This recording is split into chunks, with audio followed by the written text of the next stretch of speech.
You are listening to Leaders and Legends, a podcast produced by Veteran Strategies and featuring conversations with fascinating and impactful men and women who have shaped our world, our communities, and our history. My name is Robert Vane, Principal of Veteran Strategies, and your host for our discussion.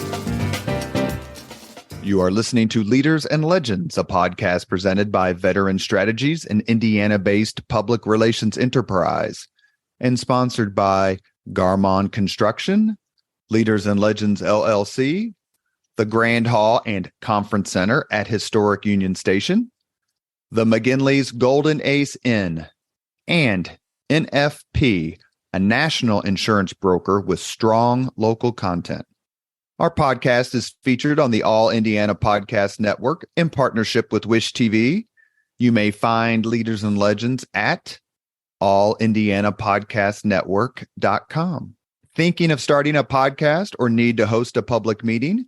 Let Leaders and Legends LLC be your partner as you look for new ways to communicate your message. Please contact Chris Spangle or me at leadersandlegends.net. And as always, all our podcast interviews are dedicated to the legacy and generosity of P.E. McAllister. Thank you for joining us on the Leaders and Legends podcast. Our guest today, it's a special, a bit different podcast for us, but there's been so much political talk. I wanted to have two people on the podcast who actually know what the heck they're talking about. The top of that list is Kayla Dwyer. She is a reporter at the Indianapolis Star covering state government and politics. She's also covered transportation. She came to the Indy Star in 2021. She is from the state that's going to decide it all, in my view, Pennsylvania. She's from right outside Philadelphia. And the other guest is someone I haven't talked to in forever, one of my favorites, who wrote me this very specific bio. So Tilo, I'm going to read this word for word because I don't want to get it wrong. Let me see here. And I have to say, it's really good to see you, Tom. It's been a long time. I enjoy the Friends apartment backdrop. Seinfeld. Oh, God. Ooh. Fake news. It's been too long since the 90s. Are you actually a millennial? Am I, though? I'm an exennial. That's all right. When I call you Eric Bradner here in a minute, we'll be even. Tom LoBianco is a veteran national political reporter covering his third race for the White House. He is the founder of 24 Site News. He is an award-winning author of the Mike Pence biography, Mike Pence and the Taking of the White House. I would not talk to him with that. I am not a source. Or for Piety and Power. I didn't talk to him then either, despite many efforts. Right, Tilo? This is our first time talking. I have no idea who you are. In more than 2 decades of covering politics and government, he has reported from county council meetings to state houses, Congress, the White House, and crisscrossed the country on the campaign trail for CNN, the Associated Press, the Indianapolis Star, and more. He is a regular guest on cable, radio, streaming, YouTube, and fine podcasts like the one you are listening to right now. You are witness to Tom's career peak. Thank you so much for coming on the podcast. And I'll see you later. Now that I peaked, just like Costanza. That's right. Can I walk out of the room on a high note? That's right, baby. So it's, as we said here before we got started, it's insane. It's unlike, and by it, the political process, the presidential campaigns. It's crazy. It's unpredictable. It can be demeaning, disappointing, and in Trump's case, almost deadly. How do we make sense out of what we're about to experience over the next 3 months, Kayla? Wait, sorry. I'm on the State House Wi-Fi and you clipped out the last 10 seconds. Can you just repeat the last? I'm so sorry. No apologies. I'll start all over. Okay, I'm sorry. There are many words for it. You could call it insanity. You can call it disappointing. You could call it, in Donald Trump's case, almost deadly. It can be historic in its own way, frustrating. The list goes on and on. But the coming political season, which traditionally kicks off Labor Day weekend, to decide the next president is unlike any other we've experienced. And I believe that. Kayla, how do we make sense of it? How do we make sense of one of the most historic elections in my lifetime? How do we make sense of the insanity? How do we make sense of how the hell did we get to the point where we are in a country of 340 million Americans? In many ways, this is probably the most difficult time ever to answer that question, because everyone is there's no communicating across the aisle on various mediums. The messaging on the D side, the messaging on the R side is completely siloed. And I don't even know, besides hopefully most of the media, I don't even know who's standing in the middle of all that, trying to distill into some sort of through line. It's really hard to answer that question. Kind of sucks to be on the other side, doesn't it, Kayla? No, Tough to I answer don't like that question. I'd like to phone a friend.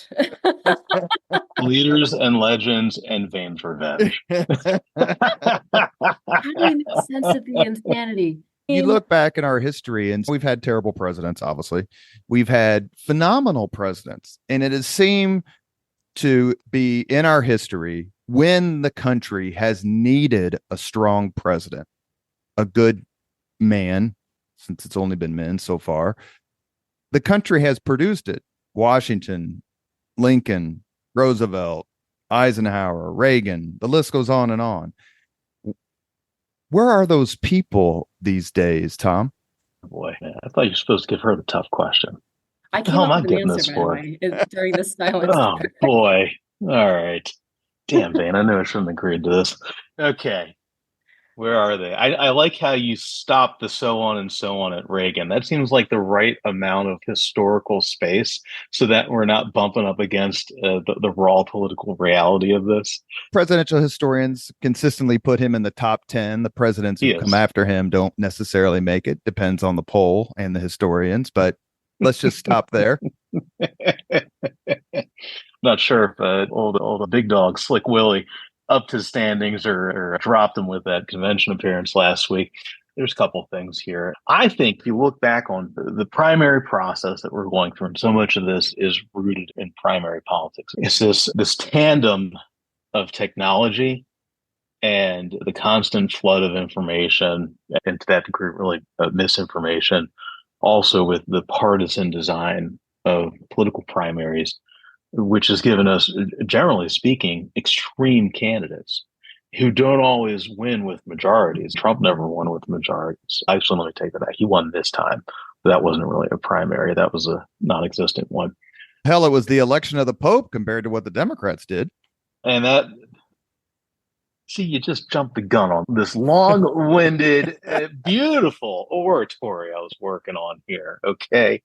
I think that's really what it takes to get somebody back close to the middle. And however the parties define something close to centrist these days. If you look at Biden in 2020, really Bernie Sanders coming out of that election had a pretty good chance of locking that in. If I remember back in March of 2020, pitching folks on convention chaos stories before the lockdowns, because there was a moment where this looked like it could go to a convention battle at the DNC. And it's whoever, again, it was very much a repeat of Trump in 2016. There's a strong plurality with a very wide open field. Now, what they did was, I think this is very emblematic of what the parties are, the Republican Party versus Democratic Party. The Democratic Party, as we saw with Vice President Kamala Harris there, the Democratic Party really still has the infrastructure of a party, and those party leaders, elders, power brokers who can determine and shape things within a party process. And that's really what happened. That's why we're old enough to remember when nobody knew how. Indiana Democrats did not know how to say Pete Buttigieg's name. Correct. And now we're here where he is transportation secretary, and he got that sweet spot in part because he was one of the first people to drop out and throw behind Biden. Okay, let me ask you a question, because I think that Tom makes a great point. The Democratic Party, I'll be nice and say the Democratic Party, Kip too, if you're listening, and okay, they have a very strong leadership clique. And I say that as a compliment. Whereas the Republicans had something like that until Hurricane Trump came blowing through and literally razed it all to the ground. Do you think that's a fair assessment of where the national parties are on things like this?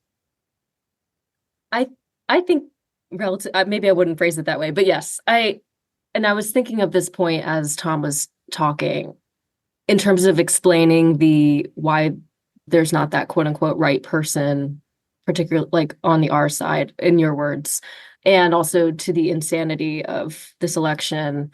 I do think like the rise of populist politics has influenced a decline in the power and the influence of the party machine, which, of course, a big role of a party machine is candidate recruitment, right? And for better or worse, I think depending on your viewpoint, you might like that. The candidates are driven by what the people want, latching onto a personality like Trump versus the cigar-filled rooms or whatever that phrase is coming up with Smoke-filled rooms. The blue. Mm-hmm. Yeah, smoke-filled rooms. The James K. Polk and James Garfield elections, where no one had ever heard of them. Those are kind of the two extremes that we've seen in our history. Probably ideally you want somewhere in the middle, but right now we're on the other extreme. Let me ask you a question that's pertinent to something that happened here in Indiana, and then I'm going to let you ask Tom some questions so that you guys can talk a little bit. What is it a microcosm? Oh yeah. Apparently, you have some unpaid bills here at the Indy Star. Now hold on a second to be settled. No, my question is very quickly is, you wrote about it, and I can't remember if you were there. I think you were. Is what happened at the Indiana Republican Party convention, where the governor's candidate for lieutenant governor was rejected by the delegates and someone else placed on the ticket. To you, is that a microcosm of what you just described nationally? Yes. And I could talk about this for hours, but I won't. Yeah, that was a symptom of, and I think I can say this without hurting any feelings, but the establishment, if you will, being a little too sure of themselves in terms of the influence and power that they would wield over the delegates. When you walked into the convention on that day, I thought the race was 50-50 between this ultra-conservative pastor, Micah Beckwith, who had been traveling all across the state, speaking to rural voters everywhere, recruited a bunch of delegates to run, particularly where he's from in Hamilton County. Really is this far right, speaks to very socially conservative issues, but also running on an anti-establishment platform. I've always felt, because of some of those strains within the party, that this is going to be 50-50 toss-up for me. But up until the morning of that, even at the convention, folks within the party and within the Mike Braun campaign were very confident that, not very confident, but there was confidence that they had the numbers. It was going to be okay. But the energy in that room for Mr. Beckwith, compared to Mike Braun's endorsed candidate, Julie McGuire, who is a very new Indiana House member. Most people had to Google her name. People didn't really know her. The energy comparison was just astounding. And when that convention started, my scales tipped in favor of Beckwith pulling this off. I do think it's a microcosm. And some of those seeds were planted in 2022 when they picked Diego Morales over Holly Sullivan. And we all know that story. Holcomb's endorsed candidate for Secretary of State. So, yeah. You are listening to the Leaders and Legends podcast. Our guests today are Kayla Dwyer, State House and politics reporter for the Indianapolis Star, and Tom LoBianco, former Hoosier and current maven of politics throughout the country, 24/7 News. It's really must listening or must reading. I read it today, your latest, and we want to make sure that we plug all of your stuff, Tilo, before we get off the podcast and make sure Kayla has a chance to talk about her political newsletter, which comes out, I believe, on Fridays, which is very good. Nice. Kayla, why don't you, I know you're, I hate to say stuck in Indiana, but your focus is on Indiana. Is anyone ever stuck in Indiana? Come on now. Depends. Van, are you stuck in Indiana? Sounds like he is. I get to Scotland any chance I get. I put it that way. Kayla, ask if you, why don't you and Tom have some comments, some banter about what Tom's seen in his travels, because he's hitting these swing states. We're not a swing state, and that's what I meant. We're stuck in Indiana. It's not really, there may be a competitive race or two statewide. I doubt it. Yeah. But around us are states that could and may decide. Go ahead, Kayla. Yeah. And Tom, I just want to say, I first of all read your book on Pence and I loved it. And I learned a lot. And also, there's no bad blood between Indy Star and you. Despite what I'm just kidding. It's all because everybody who worked with him is gone. Actually, true. Yeah. Nah, Tim Evans is still there. Is it still located next to Auntie Anne's, the pretzels? Yes, it is. Okay. Oh, see, then everything's fine. Everything's okay. Everything's fine. Yeah, we're not going to get a little butter on it anytime soon. Let's see. And what I was going to say was I agreed to do this about 2 hours ago, and in those 2 hours, I was knee deep in Indiana road funding. I have not prepared a lick. I have not prepared a lick, but here we go. Did you go to both conventions? I did, yes. Did Indiana matter at all? Did anybody talk about Indiana? Are we just totally irrelevant on the national stage? Here, obviously in 2016, it was so big for Indiana. And I can't remember. They might have even moved around the floor seating back then to move Indiana closer to the stage, because when Pence got picked, although that was very late in the process and that was very chaotic. Although worth noting, for this convention, it's a Hoosier who put it together for the RNC, Anne Hathaway. Mm-hmm. Yep. Yeah. As they say, as Vonnegut would tell you, wherever you go, there's a Hoosier. That's right. That's right. And Indiana's always had this, and I love it. Even despite the fact, I remember when I started at the AP back in 2011, and Jim Merritt came by the shack. And Jim Merritt, he's just the nicest guy in the world. And we're talking, he's saying, doing a little intro. And he says, he's asking me if I like football. I'm like, oh yeah, I like football. And he's like, you like the Colts? And I was like, oh, I love the Colts. My Colts. The one you stole.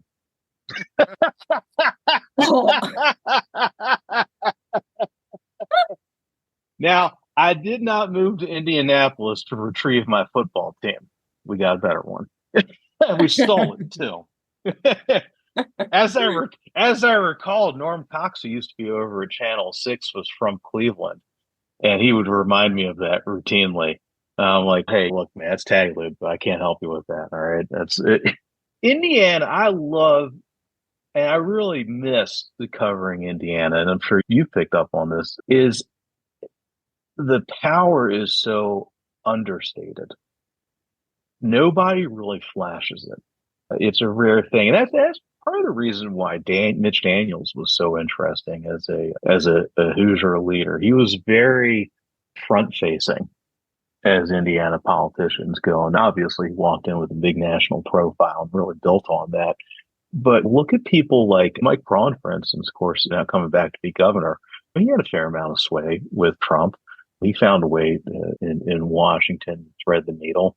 Todd Young has developed into a pillar in Washington. I would even make the argument. I saw that. I think it's the Lugar bust is going to be unveiled in a couple days.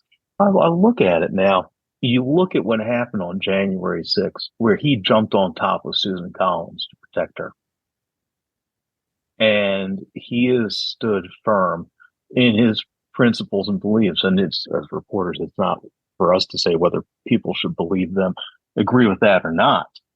but he has stood firm at a time when there's been an incredible amount of pressure on Republicans to not do that. And he's one of those people where the senators and lawmakers and whatnot who you'll see in Washington who will privately tell you their concerns, but will not publicly state them. He's really developed into a Luger character.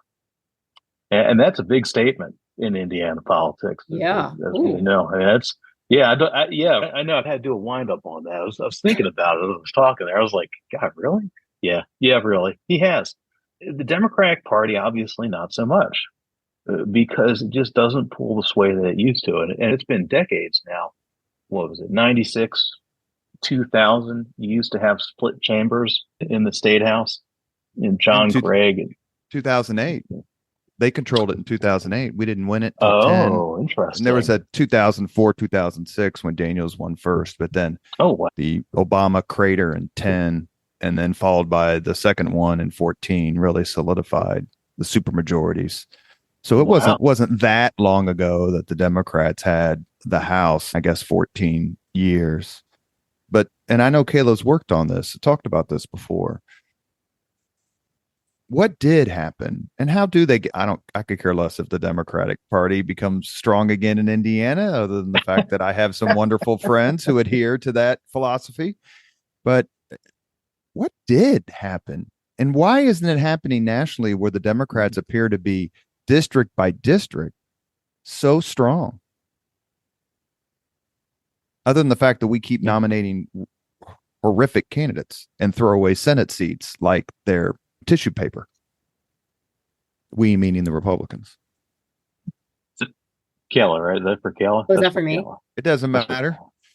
That's for Kayla. You mean what happened to allow Republicans to gain their supermajority, or the opposite, for Democrats to wither? Meaning how the Democrats used to, in Indiana, control the governor's office, mayor of Indianapolis, as they do now, Indiana House, a majority of the U.S. congressional seats, a U.S. Senate seat, regularly held the office of Attorney General. They haven't won a statewide race since 2012 and have won only 4 statewide races since the advent of Mitch Daniels in 2004. Yeah, I think a lot of this played out in southern Indiana. Used to be a lot of Democrats down there, conservative Democrats, when those used to exist. And I think the thing is they don't exist anymore. This is only one part of the story, of course, but the national shifts in the party alignments, I think, has impacted who consider themselves Republican and Democrat in Indiana. And demographically, those shifts combined with who is here, I think, has led to just the numbers game and an advantage for Republicans. Trump brought on a lot of working class Democrats who maybe don't love that the Democrats are now very pro-abortion. I think Trump scooped them up, and maybe a little bit of partisan map drawing, depending on whom you ask. They wouldn't know anything about that. It's amazing how many Republicans you get in the General Assembly when 88% of all countywide elected officials in Indiana are Republicans. I wonder how that works. I think it's the combination of the demographics, the party alignment shifts, and a little bit of, because it is a partisan process, the way we draw our maps. So it's certainly not an independent process. The truth is always somewhere in the middle, is the praxim that I go by in my life. Go ahead. No, go ahead. I know that Republicans don't think that the maps are gerrymandered. Democrats blame their failures completely on gerrymandering. So to me, the truth is somewhere probably in the middle. Let me ask a question to that, because we could certainly talk about gerrymandering, which I think is one of the great legacies of the revolutionary period in American history. For Elbridge Gerry. That's right. His district that looked like a salamander, so they called it gerrymander. Yes. He became vice president of the United States, so he came out of it okay. Yeah. Let me ask you this question, Tom, because you travel so much and you're such a student of politics. Famously, decades ago, Tip O'Neill said all politics is local. I had a conversation with a friend of mine whom you both know, I believe, Toby McClamrock, about 20 years ago. Yeah. Toby says politics is so national these days, and he had a great theory as to why. And this was before social media, which has just accelerated the process. Is politics more national or is it more local, in your opinion? Oh, definitely national. And I mean, you could even make an argument that in some ways it's becoming global. You look at the way Americans' political movements are starting to mirror some of these other political movements. You go to conservative events and you hear from the Prime Minister of Hungary these days. And you talk with former Republicans who are supporting Kamala Harris, and they talk about pro-democracy coalitions built in France. And again, that all has to do with communications technology and what we're talking on right now, which is handheld, ginormous supercomputers, which didn't exist back then. But it's funny because, and again, I think this is something that Trump's people got real good at. And it's, if you're good at it, you can exploit it. I love state conventions. I love going to state party conventions. And what happened in Indiana, as Kayla was just talking about, was a good example of all politics is local. Because Beckwith went out and did the work. And he was a well-known figure walking into it. You know, when I wrote the book about Pence, one of the things that Pence was always good at, and he's a throwback in a sense, even back then, walking into when he was looking at running in 08, or a lot of people were asking him to run for president in 08, I should say, after the McCain blowout. He has this meeting down in Northern Virginia with the Council for National Policy. And this is what we'd all call the movement conservatives, Christian rights, social conservatives, Brent Bozell, Kellyanne Conway, Mark Short, a lot of the old brass, which is still powerful, but not powerful the way they used to be back then. And it was so remarkable. And this is true of a lot of Pence anecdotes. His ability to walk into the room knowing everybody already. And that's when we talk in politics about good advance work. Sometimes they'll give you sheets where it's, okay, remember this. Okay, no, he's only got 2 kids. It's only 2. All right, boy and a girl. Come on now. All right. So you still have an element of that within the machinery, but so much of it, and I don't know, I'm wondering about this now, and we've seen this in the press. It's part of the reason things have gotten so shaken up even more than they already were. I kind of wonder how much Gen Z, as it starts to become a dominant force in American politics. The millennials are hitting their peak right now, demographically. That's why they played Little John at the roll call. And Little John. Little John. Vane, this is not for you. They skipped Gen X. Sorry, dude. Really? Again. I tell you what, we had Prince, so you can have whoever you want. Prince pretty good.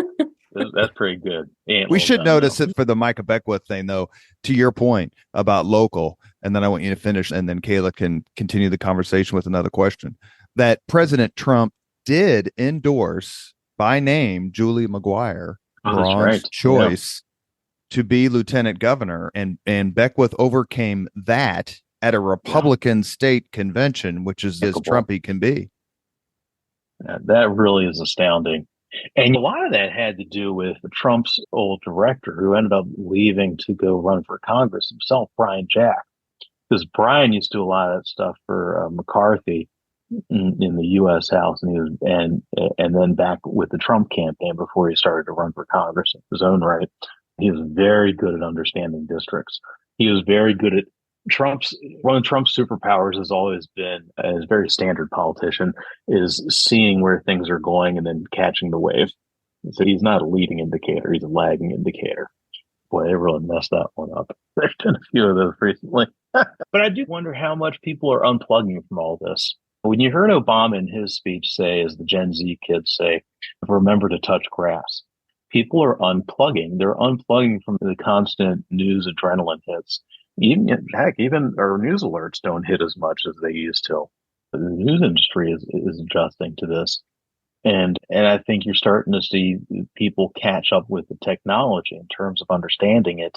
You could have a course correction back towards something like closer to Tip O'Neill was saying, more local, more retail, more showing up in person, potentially. You are listening to Leaders and Legends, a podcast presented by Veteran Strategies, an Indiana-based public relations enterprise, and sponsored by Garmond Construction, Leaders and Legends LLC, the Grand Hall and Conference Center at Historic Union Station, and the McGinley's Golden Ace Inn.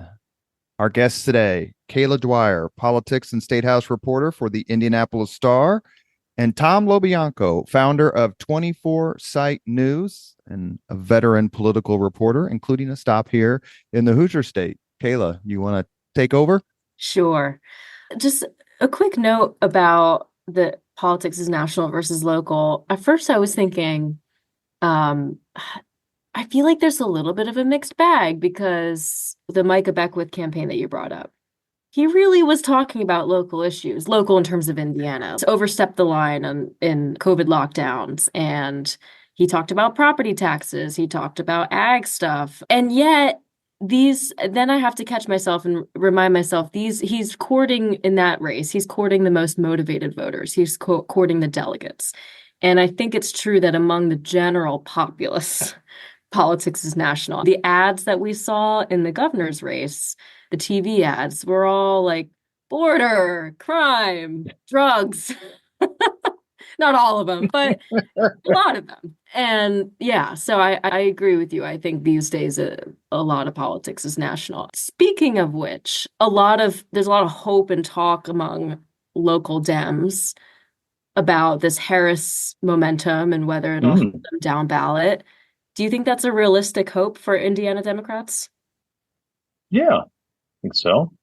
If you can get your foot soldiers to work around and show up and keep people excited. Don't forget when they talk about Black woman magic, the Divine Nine, Alpha Kappa Alpha, the fraternities and sororities, the HBCUs. This is the first time so much of that Democratic convention was targeted at them with special lines like Michelle Obama, get up, do the work.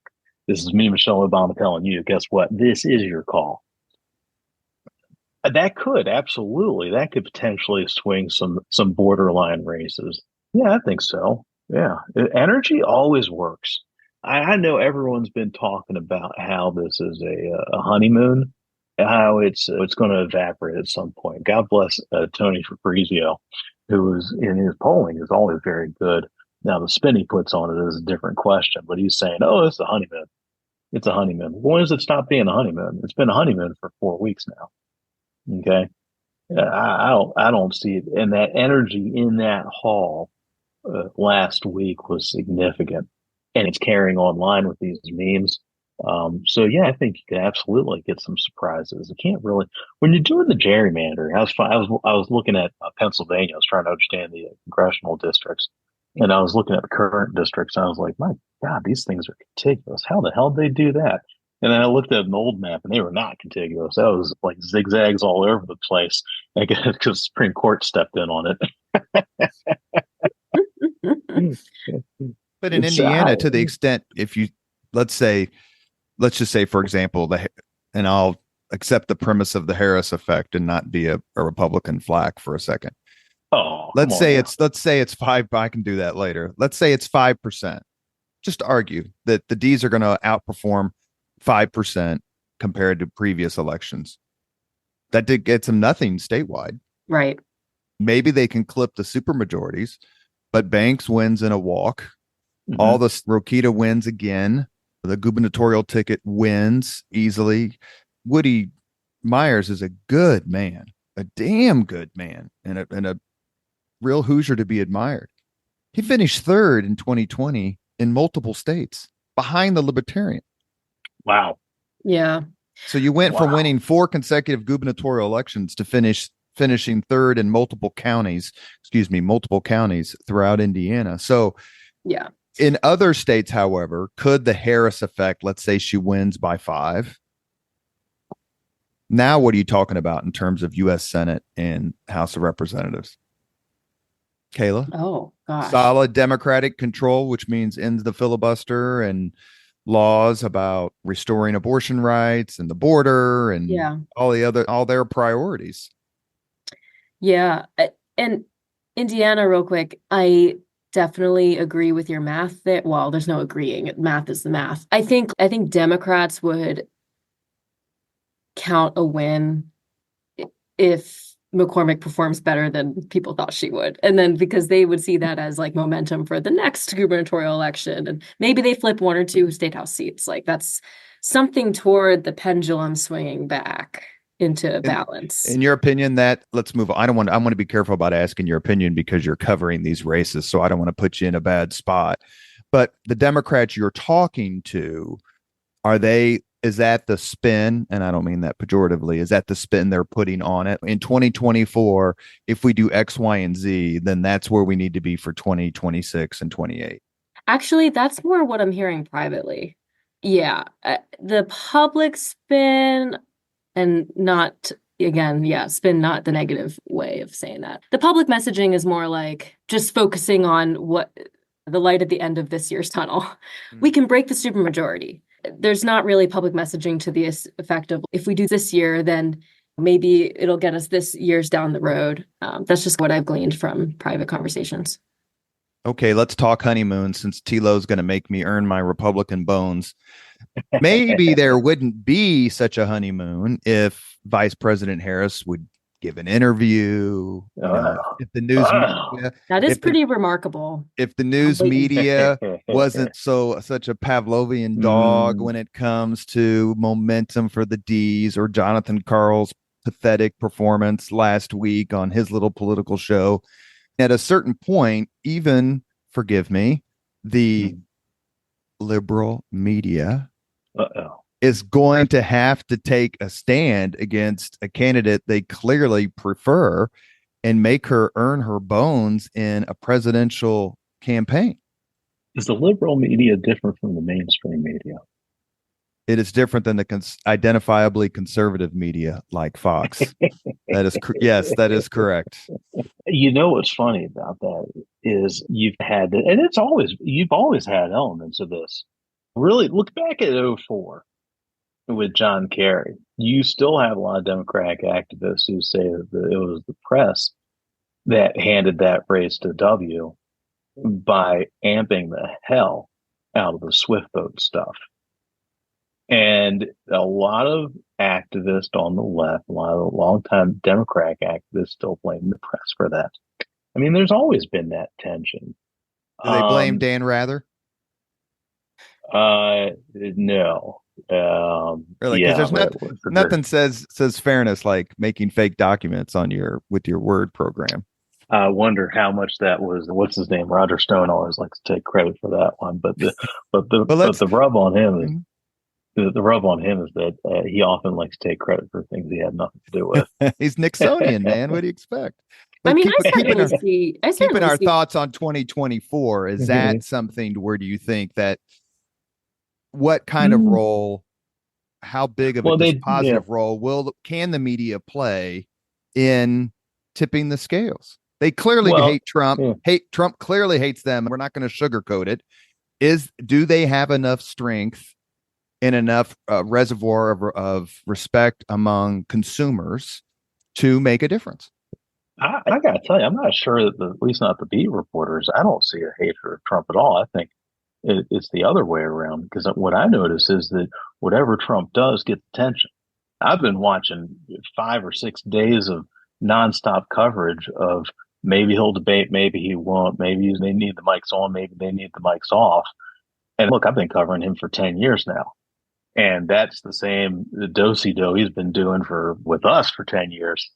And with God knows how long with the New York press. They know it better than anybody. And to me, that's not news. But people still write about it all the time, which I would argue is in his benefit, because it keeps him at the front, as they say, the earned media in the front line. And also, too, has that reflexive, internal reflex among a lot of conservatives and MAGA Republicans, which I should know is a distinct subset. There's a lot of It still creates that. I have seen, look, she has to do something. You're running for president. All right. And if you don't do something, and I think this is where it's incumbent on us how we handle it. Okay, don't do an interview. Fine. That it would be great to do an interview. And the power of that interview is predicated upon having her say something which then carries weight. And if you don't have that, we're going to go out and we're doing this anyway. We're going to look at who the transition team is, people who are lining up for the cabinet, previous statements from the stage in Chicago, good indicators of what the policy would be. Because fundamentally, that's what an interview comes down to, which is if you're going to vote on this person or that person, what are you voting for? I tell my clients not from time to time, all the time, no one's a better spokesperson for you than you. And no one knows your opinions and the foundation of your philosophy and your choices better than you. And why not go out there and mix it up a little bit and show that you're not going to be cowed by reporters and the media. And I don't mean that like they're nefarious. I'm just saying Kamala Harris should stand in front of six and say, ask me any question you want, and I'm going to kick the living hell out of you with my answers because I know what the hell I'm talking about. Kayla, your perspective? Yeah, I definitely think she needs to give interviews, and that's pretty, yeah. I do see, the mainstream outlets who some might consider liberal calling her out on that. Just today in the Times, there was some story about, here are the 24 questions we have for Harris, who has not given an interview yet. I think that's happening. I think there's so much. You pick a position that you're in and what you want to see the media doing, and you'll find it somewhere. The ecosystem is so large. The definition of the word media, I hate because I think it encompasses too many things. Local journalists, we're just trying to cover your school board. Or newspapers versus TV. TV has an entirely different set of priorities and motivations than maybe some print media do. The ecosystem is so large and complex. But one evergreen statement reality that I would make that I think applies to this conversation is a lot of conventional media outlets, corporate media outlets, are basically fighting for survival and in terms of revenue. And they are going to make coverage decisions based on that, not necessarily on what they find newsworthy personally. And I just think we all have to remember that and be educated news consumers. I think that's a big thing that's missing in our American society. You are listening to Leaders and Legends. We're talking politics and the political media, something rare for us, but I've wanted to get Tom LoBianco on the podcast for a while. He's the founder of 24 Site News. And for some balance and a whole lot of smarts, I, at the last second, invited Kayla Dwyer, a politics and government reporter, State House reporter for the Indy Star. We're having a terrific conversation, and hopefully, at least my views are pretty well known. Everyone else's are somewhat in the dark. Let's talk debates. We have a few minutes left, and I hope that both of you will answer our 5 questions before the podcast ends. Let's talk debates. Debates, the famous example is 1960. But there have been other debates, Ford's gaffe in 76 about Poland not being under Soviet domination, Reagan's evisceration of Carter in 80, Dukakis's terrible performance where he basically didn't care if someone raped and murdered his wife, Kitty, or at least he came across that way.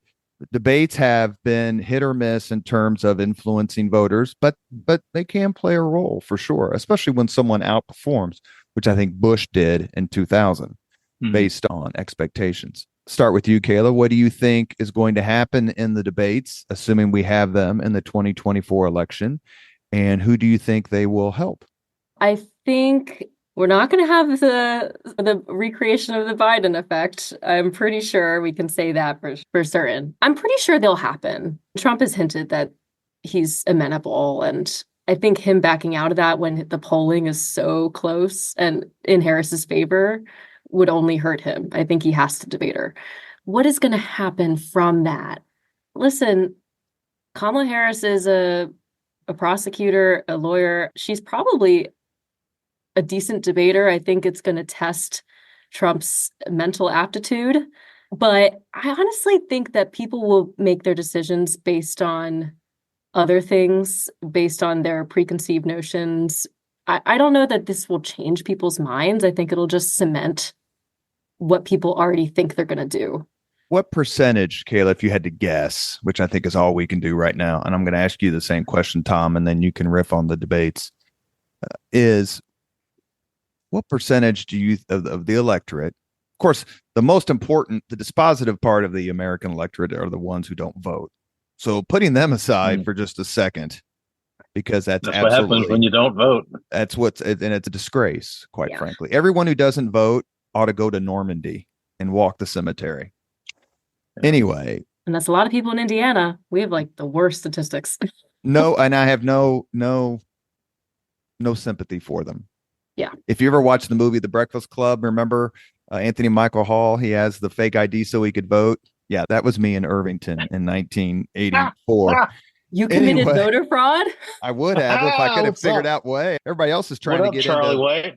Yeah, I know.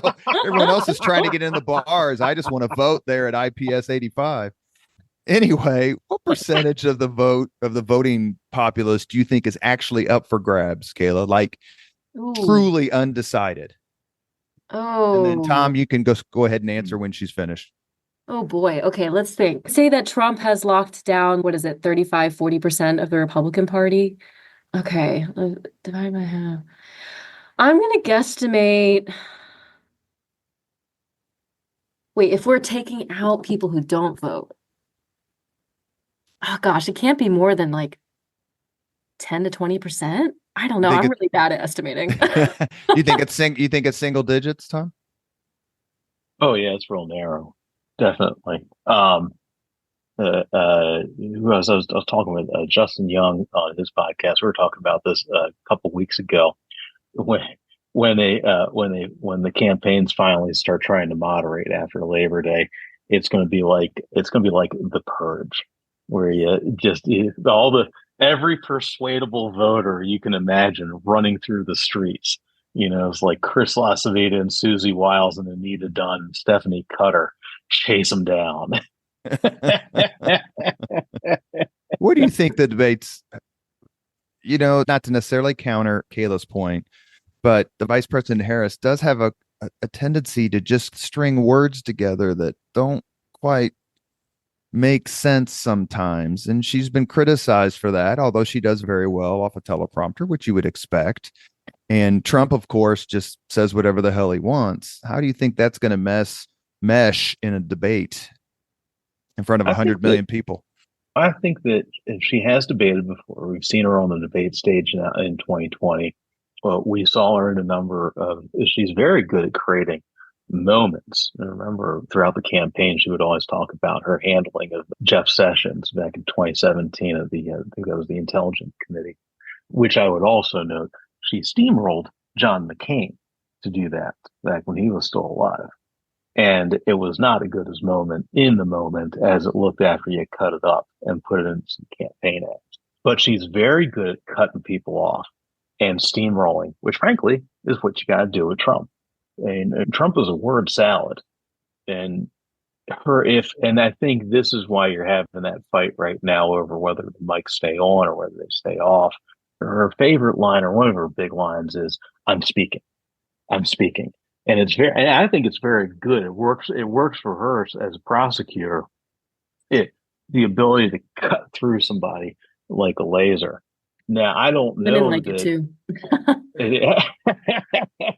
What'd you say? Forgive me, Kayla? I said women like it too from a feminist lens. Sure. And to Tom's point about the audience for the convention, if part of your messaging is underserved, underrepresented, disrespected population, then yeah, being interrupted is a gift if you're on the debate stage. And Trump certainly would be more than willing to provide that gift. I wonder how she's going to respond to his personal attacks. I haven't seen that yet. That's an X factor I'm wondering on right now. But do you think that Trump has experience now? He's debated several times, including in the primaries back in the day in 2016. What strengths does he have, if any, on the debate stage? Tom? he hasn't changed as a politician in the 10 years that I've seen him. He's gotten slower. He still behaves the same way that he always has. If anything, it's like watching Clinton up there, Bill Clinton, not Hillary. He lost his fastball a little bit, and I don't know if he can't get off a zinger in a good way. I don't know that it will work as well. He just doesn't have the pop that he used to. Now, that of course, that wasn't an issue when you had Biden up there on stage, slack-jawed, unable to say anything. I don't know how that works against Harris. But now the flip side of that is, and I don't mind saying it, it was racist, saying that he doesn't know whether she was Indian or black first. Then at the National Association of Black Journalists interview, and if he responds the same way that he did to Rachel Scott from ABC News, saying, "Oh my God, I can't believe that someone like you would ask me a question like this," I think that will blow up in his face. And the one thing that we have seen repeatedly, and this is how I think this is the best way to cover Trump, is to pull back out of the weeds and look at it in terms of nut graphs, as we say in journalism. Repeatedly, you get these promises of the polished campaign, the ability to control them. This is the third race in a row where we've had promises of teleprompter Trump. He's going to read the message. He's going to stay on message. No friggin' way the acceptance speech goes for 92 minutes. Guaranteed. Oh, and it's the last time he's ever going to talk about the assassination attempt. Won't ever do that with Elon Musk on X.com. This guy, he doesn't have any control over himself, and the campaign does not have any control over him. Let me ask a question of Kayla. Two questions, actually.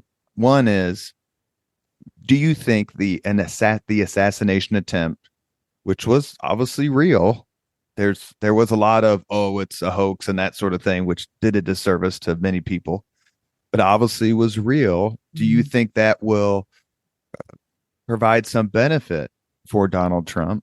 And if you got a call as soon as the Leaders and Legends podcast is finished here in another 10 minutes or so, 5 minutes, from Vice President Harris, what would be the first two questions you would ask her? Okay. The first was, does the assassination help him? I have a hard time discerning whether the assassination helped him briefly or permanently, because it certainly was a huge, I don't know if energy boost is the right, he was like a Christ-like figure at the RNC because of that. There was an adrenaline rush for sure. Yeah. But is it being talked about that much anymore? I don't know. I almost think the adrenaline rush has passed now that Harris is the shiny new thing in this race. Just the mile-a-minute pace of this news cycle, I'm skeptical that it has a lasting impact. I think the people that are loyal to Trump are still loyal to Trump. And I think if there's people on the edges, they're not going to be swayed by that. But if you think, point taken, but if you think that Trump is the anti-establishment angel you've been looking for your entire political life, and you have yet more evidence that the quote unquote deep state is against him because he got shot and people died at a political rally for Trump, does that either increase your energy to vote for him, which still only counts for one, right, or does it increase the number of people who decide to vote for him because they have started to believe in that message? Weren't those people already going to vote though?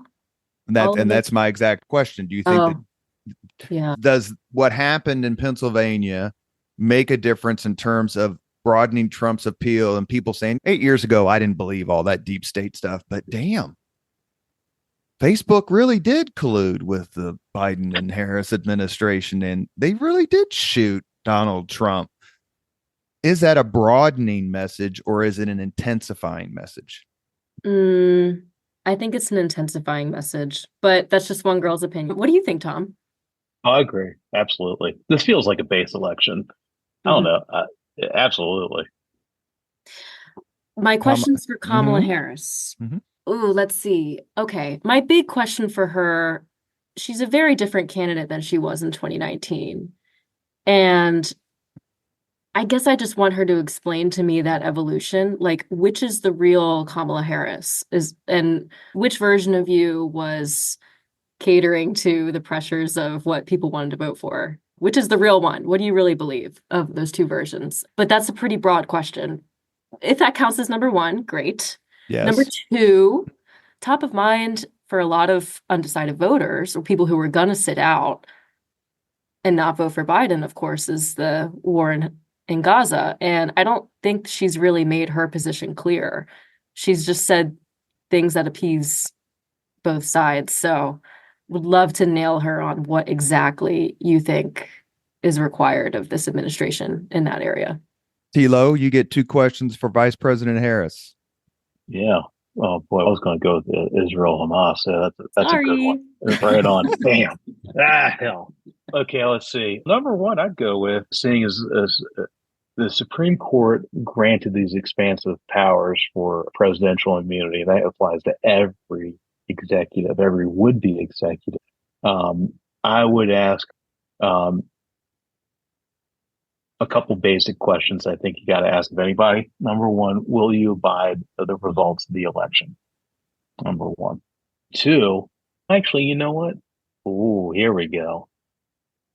Here we go.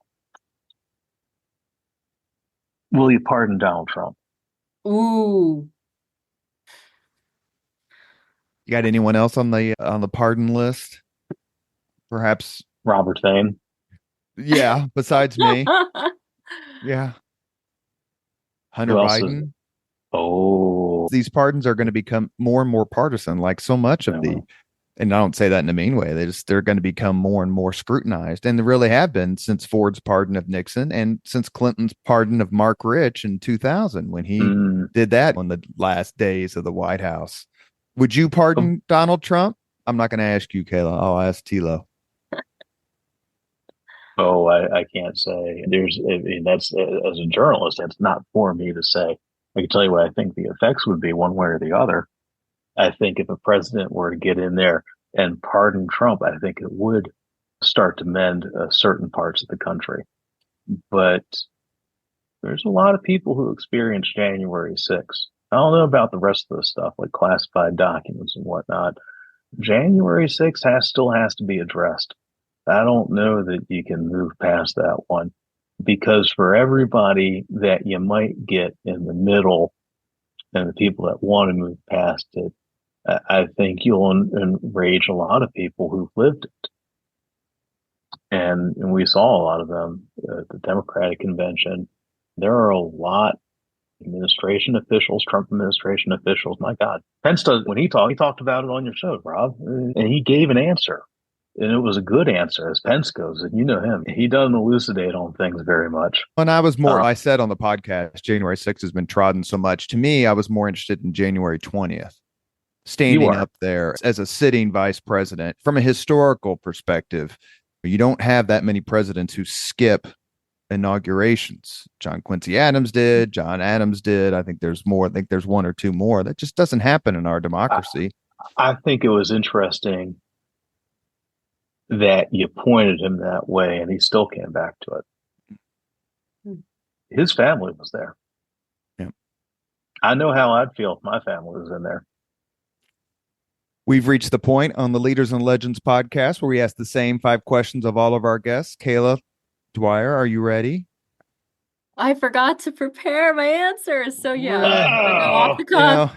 The only people who complain about not getting these questions ahead of time are journalists.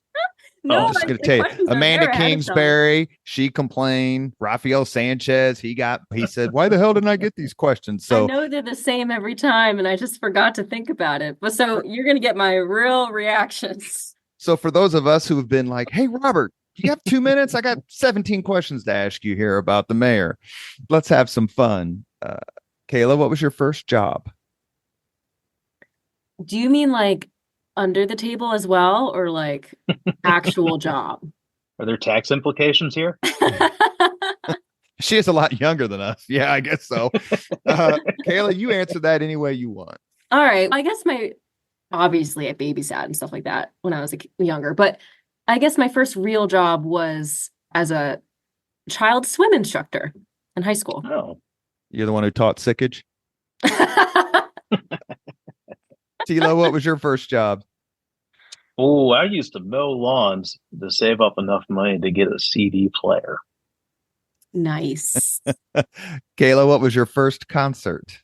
For choir kids, so I went to all kinds of Like concerts, the first one for where school. you bought a Bought a ticket. ticket. I think it was Sarah Bareilles randomly. Who? She's a pop singer. Tom, have you heard of her? Who? Sarah Bareilles. Come on. Or Kayla. Peak millennial. Tom, what was your first concert?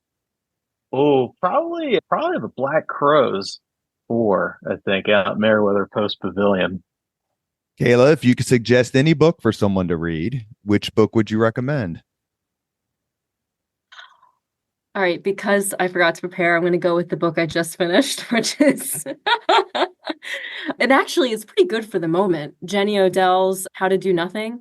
It's a reflection on today's attention economy and the ways that hurts us very severely. But she gives anecdotes from philosophers from all across antiquity, all of history, demonstrating the value of synchronous thought, not splintering your attention into these various mediums, but taking time to block out stuff, focus, like just what's happening to our brains in the way we're so fractured today. And I didn't describe that very eloquently, but it's a very good book and very informative. Oh, it sounds superb, especially for those of us who pick up our phone when we should be doing something else. Exactly. Tilo? After you get finished, the quite excellent Piety and Power, Mike Pence taking over the White House by yours truly. I'm described as a moderate in that book. Kayla, did I say that? Yes. Jesus, I got to issue an update. Yeah, because I was sitting next to Governor Pence for the RFRA. Yeah. Yeah, I should on a rewrite. I probably should have said squish. You probably should have. You probably proper terminology. Menshevik, not Bolshevik. What's your book? I'm gonna cheat. I'm gonna go with 3, and I'll do it real fast. Yeah, number 1, Power Broker, Robert Caro. You got to read that to understand politics. All Caro books, it is a brick of a book, but you will have a brick of an understanding of how politics really works after reading that. 2, American Nations by Colin Woodard. It's like Woodward and Bernstein without the extra W, Woodard. I love that book. It is about the settlement patterns of the Europeans through the U.S. And man, he went through demographic, county by county tracts, demographics, and he nailed it to a T. He talks about how if you look at the cultural differences between Kokomo and everything north of Kokomo versus south of Kokomo, he just hits it incredibly. And I would say I'll just leave it there for those 2. Those 2 are good. Go read Robert Caro's book, Working. It talks about his reporting process and all the LBJ books. It's amazing. It's really good. He's a historian who will be impossible to replace. Yes. For sure. Kayla, he took 2 books. We don't want the patriarchy here to rule Leaders and Legends. That's right. Would you like to have another book? Sure. My other one, I think, would be Isabel Wilkerson's Warmth of Other Suns. It's about the Great Migration, and she follows multiple families. She tells the story narratively, but it's like full of historical. It's a history book, but it's told in a narrative fashion. So it's gripping, but also illuminating and pretty formative for our modern discussions about structural racism, wherever you sit with that. You get 1, Tom. If you could witness one event in history, be there in person as it happens, which event would you choose? Oh, Washington resigning his commission. The first peaceful transfer of power. Wow. Is that the tavern in New York City? I still get chills. Or when he did it? It's actually, you can go to the spot in Annapolis, which I used to cover. Okay. I was thinking of Fonz's Tavern in New York City down by the Battery where go ahead. I'm sorry. It's the old Maryland State Senate. In the back of when you go to Annapolis, go down to the State House, and it's the back. The current chambers are towards the front, the House of the Senate, and then walk towards the back, and there's the original Senate chamber.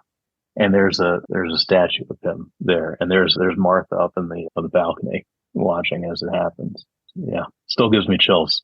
We are here because of it. George III said, "If he does this, he will be the greatest man in the world." And he did it. Yeah. Kayla, any event in history, be there in person as it happens. Might be a cliche answer for a journalist, but I would love to have just been in the newsroom during the unfolding of the Watergate reporting. There's so many lessons to learn about reporting, and I would be curious. They probably knew a lot more than they could report, and to be in on those like editorial conversations, and I think about that all the time. That would be really cool. As a Watergate junkie, I can't argue how it unfolds, how they get to it is certainly fascinating. It's like one of the greatest detective novels ever.